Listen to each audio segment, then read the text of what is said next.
de volta com Frente a Frente, que recebe hoje o deputado Arlindo Quinalha, do PT de São Paulo. Deputado, nós falávamos no primeiro bloco da reforma administrativa, que é um assunto que ainda vai gerar muita polêmica e que será enviado ao Congresso, então a gente ainda tem muito tempo para discutir isso. Agora, no Supremo Tribunal Federal, já está em votação a segunda instância. A votação hoje terminou em 3-1, favorável à manutenção da prisão em segunda instância. Obviamente, os outros ministros ainda faltam votar e a expectativa, pelo menos pelo que me diziam alguns ministros ontem, era a de que esse resultado pode ficar 6-5 a favor da decisão de transitado em julgado, ou seja, depois que for esgotado todo o processo de defesa em todas as instâncias. É essa a sua expectativa? É muito difícil, né? Prever decisão do Supremo. Mas eu acho que o ministro Marco Aurélio, o relator, eu me identifico com o que ele fala, né? Eu não tenho aí experiência, eu sou médico. Mas está escrito na Constituição brasileira que deve transitar em julgado. Bom, eu não... Digamos, qualquer interpretação de texto, de qualquer prova que eu já fiz na vida, eu cravava se fosse por alternativa. Se fosse esse. E como Claro. fica, no caso desse resultado, a situação do ex-presidente Lula, que está preso lá em Curitiba? O senhor esteve com ele? Qual é a expectativa do PT? Não, a primeira coisa, eu acho que não deve vincular o Lula. Porque eu acho que isso é uma manobra que eu não estou te atribuindo isso. Mas porque é o personagem mais famoso exatamente. de toda essa trama aí. Mas eu quero registrar primeiro que eu acho que vincular o Lula é um desserviço. Facilita muito, digamos, a mobilização política, até de representante ou não das Forças Armadas, já na reserva, para tentar pressionar o Supremo. Eu acho que o Supremo tem o seu papel institucional e que ele execute. Quanto ao Lula, eu estive com o Lula já faz alguns meses, não estava nesse período de julgamento. Ele, como tem demonstrado, inclusive nas entrevistas que tem dado, ele tem uma força psicológica muito grande, né? Imagina, né? Alguém preso é preso, não tem... Tem meio termo, não. Não tem alívio, né? Então, ele tem um ânimo, ele tem uma expectativa, ele tem dado declarações que ele não quer a progressão da pena, que ele prefere ficar lá. Ele falou isso quando eu fui lá, me surpreendi até. Eu já tinha ouvido falar, mas você vê a pessoa falar, é diferente. Portanto, eu imagino que... E ele deu essa declaração, inclusive. Ele falou, olha, eu não quero saber como vai decidir o Supremo, eu quero anular o processo. Ele que está apostando na suspeição do Moro, né? Que é um assunto que está em discussão na segunda turma do Supremo Tribunal Federal. Já votaram 2 ministros, faltam 3. As matérias divulgadas inicialmente pelo Intercept Brasil, mas também pela Folha de São Paulo, pela Veja e outros órgãos aí, bom, os diálogos e as iniciativas, tanto do Delanhol, que é o chefe lá do Ministério Público, dos procuradores, quanto do próprio Moro, digamos, é uma mistura de tarefas onde... Por exemplo, os advogados do Lula acabaram de pedir que não se considere as provas obtidas ilegalmente. Porque aquele sistema que a Odebrecht controla do começo ao final, eles obtiveram através dos procuradores da Suíça, de forma ilegal, quase um ano antes, para pressionar eventuais futuros delatores. Isso é inaceitável para mim. Deputado, eu queria retornar aqui à prisão depois da condenação em segunda instância. No imaginário popular, a pessoa é presa no momento que comete um crime. É esta a prisão. E o juiz é que vai decidir se ele continua preso ou não, ou se responde em liberdade. Só que agora todo mundo descobriu de que, não, é preciso transitado em julgado ou até a segunda instância. Muita gente nem sabia da existência de segunda instância. É provável. O senhor não acha que uma decisão, assim, nesse sentido do Supremo Tribunal Federal, vai privilegiar alguns e vai provocar um sentimento de impunidade muito grande no Brasil? Isso no momento em que estamos vivendo uma dificuldade na área de segurança pública, uma epidemia, né? Por exemplo, eu acho que a função de um ministro não é, digamos, ele imaginar uma outra Constituição. Ele tem Mas que interpretar, né? Não, mas veja... É o controle constitucional. Não, mas está escrito lá. Está Não, escrito. mas é culpado, transitado em julgado, ninguém será considerado culpado. Até transitado em Até julgado. transitado em Isso daí culpado, não mas- tem duas interpretações. Não, mas claro, Não é tão normal essa interpretação que dividiu o plenário do Supremo Tribunal Não, mas aí que Federal. está. Eu não estou dizendo que você tem razão quanto a essa constatação. É que eu estou dizendo o Porque seguinte. o conceito de culpado e de condenado. Não, mas eu vou voltar para a Constituição. Na Constituição não está escrito assim. Na Constituição está escrito como você acabou de dizer. A pessoa só será considerada culpada depois de transitado no julgado. Bom, inclusive há demonstrativos, eu não vou saber dar os números agora, de muitas sentenças em segunda instância são reformadas no Superior Tribunal de Justiça. É um percentual que não é baixo. Mas eu sei que tem ministro argumentando assim. É por volta de 30%, segundo... Pois é. Então, é só cada um se colocar naquela condição, É muito. né? De falar, olha, você tem 30% de chance de morrer. Não é bom, né? Então, agora eu disse no início, foi a minha primeira fase, é muito difícil você prever. Eu respeito a opinião de todos eles.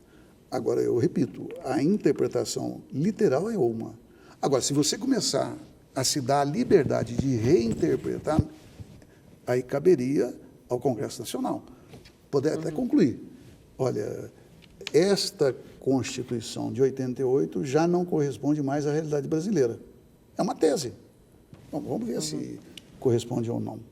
Entendeu? Sim, mas o mas aí Supremo tem que- tem esta competência de reinterpretar a Constituição. Eu sei. Tanto que eles reinterpretaram Teve um alguns pre- meses validando a prisão em segunda instância. Fidelidade Claro. partidária, vários Claro. outros pontos. É o que algumas pessoas chamam de ativismo judicial. Pois é.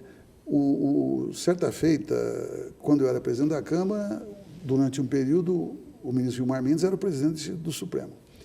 E eu promovi uma atividade, digamos, não comemorativa, mas da efeméride às 5. E ele, então, fez uma frase que eu achei interessante. Ele falou assim, o Supremo dá a última palavra, sempre. Não significa que está sempre certo. Então, essa é a questão. Não, mas eu nem concordo que o Supremo dá a última palavra, porque logo depois de uma decisão do Supremo, a roda pode ser reiniciada com uma nova votação no Congresso Nacional de uma nova emenda à Constituição. Não, mas estou Então, dizendo do há um julgamento. equilíbrio. Estou falando não, da Do última julgamento. palavra num julgamento. Sim, mas em depois seguida- que mudar, não, depois que mudar, através de emenda constitucional, qualquer coisa, se não for causa pétrea, aí sim. muda. Nesse caso, inclusive, da prisão, já ouvi 3 ministros do Supremo considerar isso aí uma cláusula pétrea, porque se refere a direito A individual. direito individual. Pois é. Agora, deputado, independentemente, esse julgamento termina amanhã. E qual é o futuro do presidente Lula? O senhor vê o ex-presidente Lula voltando aí para disputar a eleição, uma vez que, pelo que a gente vê nas pesquisas, a última pesquisa divulgada aí de intenção de voto pela revista Veja, procurou saber também o que as pessoas acham dessa prisão do ex-presidente. 37% consideraram que ele deve permanecer em regime fechado. Outros 23% disseram que ele tem que, se tiver que ir para prisão domiciliar ou qualquer outra coisa, ele tem que fazer o que a justiça determinar. E só 30% disseram que se ele faz o que ele quiser, se ele quiser cumprir lá, se ele se obrigar, disserem, olha, você pode ir para casa, fazer lá uma prisão domiciliar, se ele não quiser ir, ele não vai, enfim. As pessoas acham que ele tem essa liberdade de escolha. Como é que vai ser essa questão de 37% acharem que ele tem que continuar preso em regime fechado e 23% dizer que ele tem que fazer o que determina a justiça? Não é um número muito alto? Não deixa aí o PT meio, poxa vida, a gente vai ficar aí apostando o país dividido, as pessoas acham que o Lula, um pedaço acha que o Lula é culpado, outro pedaço acha que o Lula é inocente, o PT vem com esse discurso que ele é vítima, mas isso é suficiente para levar uma campanha presidencial? Como é que o PT vai se organizar aí com outros planos, ou vai ficar só no plano Lula livre? Não. Primeiro, eu acho que seria um erro nós puxarmos para nós a responsabilidade de decidir. Porque o dia que a justiça se subordinar à vontade popular, acabou a justiça. Não é isso? Quando eu falo para nós, e ainda particularizando mais no sentido do PT, eu não tenho nenhuma pretensão de que qualquer outro estamento social, ainda mais a população, substitui a justiça. O risco do pão e circo é muito grande, né? Respeitando a opinião de cada um. Mas eu não entro por aí de maneira alguma. Segundo, o Lula não é que ele é a maior liderança do PT, é a maior liderança popular do país. Bem, várias pesquisas ainda na época, e ele preso. Então, mas a maior liderança popular do país é o Bolsonaro, que acabou de ganhar uma eleição. Porque o Lula não disputou. Havia várias pesquisas, ficou, nós tínhamos pesquisas. O Bolsonaro ganhou por uma, digamos, ele ganhou por uma constelação de fatores. Da facada, a prisão do Lula, o ambiente da sociedade, noticiário e por aí vai. Porque o Bolsonaro ele acabou sendo eleito sem explicitar o que ele ia fazer com o Brasil. Está todo mundo assistindo agora, né? Então, tem muita gente que fala que votou no Amoedo, mas votou foi no Bolsonaro mesmo. Bem, então o Lula, digamos, ele é uma liderança popular forte. É uma liderança popular forte. É isso. E aí é o seguinte... O populista. O populista, né? Não. Todo cara que... O Getúlio hoje seria chamado de populista. Populista. Né? Não é verdade? Sim. Juscelino também seria. Para te provocar como mineiro. Sim, mas... Juscelino é estadista. Para mineiro só. Bom, vamos lá. Então, eu acho o seguinte, que... vamos pegar uma das últimas frases do julgamento do Moro que o TRF4 consolidou. Ato de ofício. O que é o ato de ofício? É aquilo que alguém que está sendo acusado fez. O Moro escreveu simplesmente ato de ofício indeterminado. Então, nem depois de não sei quanto tempo de investigação, a vida toda revirada, ele não conseguiu mostrar o que é que o Lula fez. Bom, aí quando você vê, combinado, volto à questão das reportagens Intercept, tem ministro dizendo que o Lula merece um novo julgamento, no Brasil e no mundo inteiro. Então, vamos lá, o PT vai ficar no Lula livre? Não, nós podemos falar, faça um novo julgamento. Não é verdade?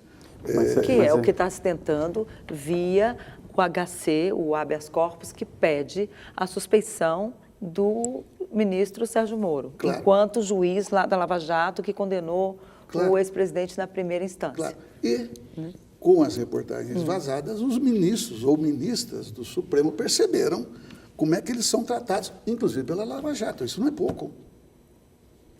Agora, o próprio ex-procurador-geral Janot, olha, no seu livro... É impossível negar, porque tem recursos devolvidos, né? Delações onde as pessoas assumiram a culpa e devolveram dinheiro. Ou seja, houve uma falha ali, houve o roubo. Empresas mostraram lá o departamento estruturado da Odebrecht com todos os dados, quer dizer, houve sim um processo muito forte de corrupção. Não, mas aí que está, vamos chegar no Lula, veja, que teve corrupção na Petrobras, ninguém duvida. Não só na Petrobras. Não, claro, vamos lá. Nós não temos que ter nenhum compromisso com nenhum tipo de... Isso. Bom, agora, vamos pegar e aplicar com a mesma, digamos, rigidez, com referência quando o judiciário não prova o que fala, quando o Ministério Público opera, de fato, com a intenção. Vamos pegar a condução coercitiva do Lula.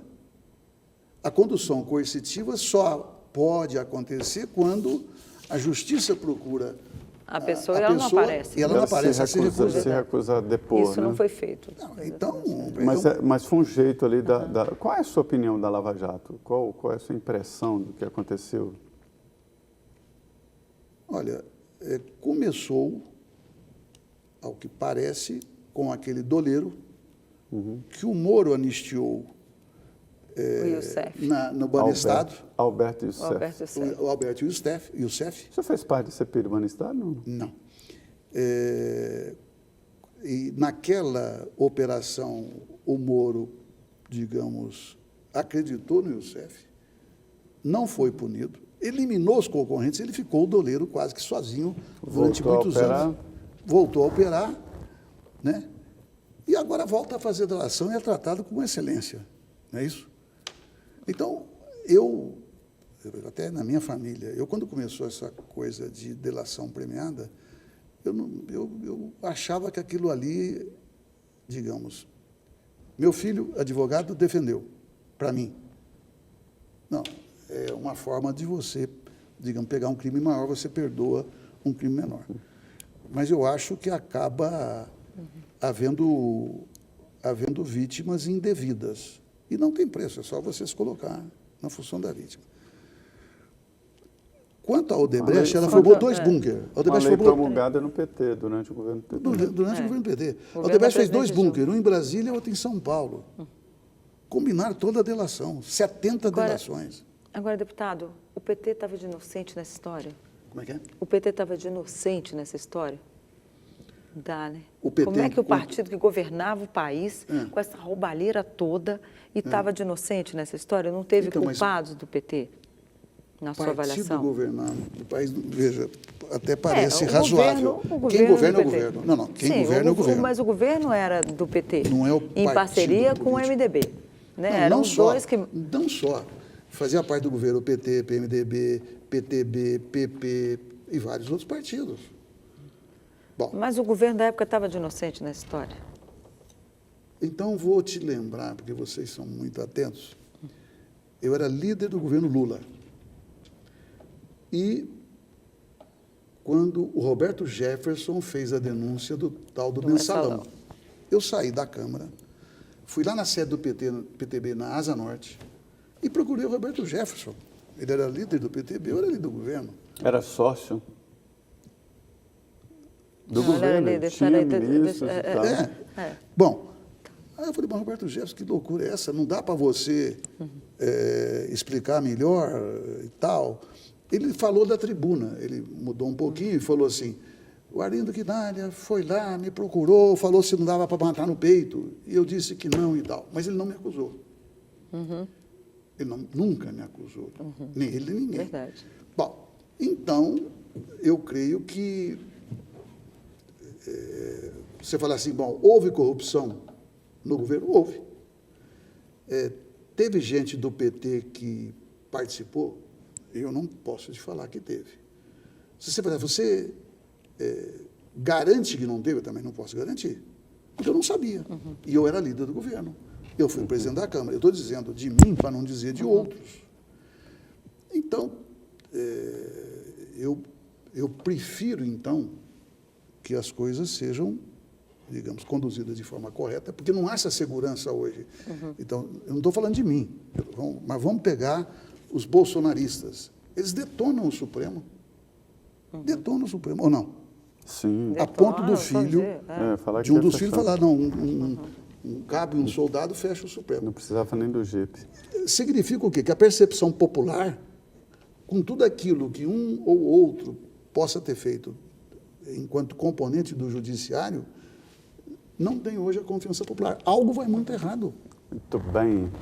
Conversa boa aqui no Frente a Frente hoje com o ex-presidente da Câmara, deputado Arlindo Quinalha. Ele é uma experiência política. Quantos mandatos? Esse é o 7º. 7º mandato já, só de federal, né? E participou dos momentos mais importantes aí da história recente do país. Nós vamos agora no intervalo, 2 minutos, e já estaremos de volta aqui no Frente a Frente.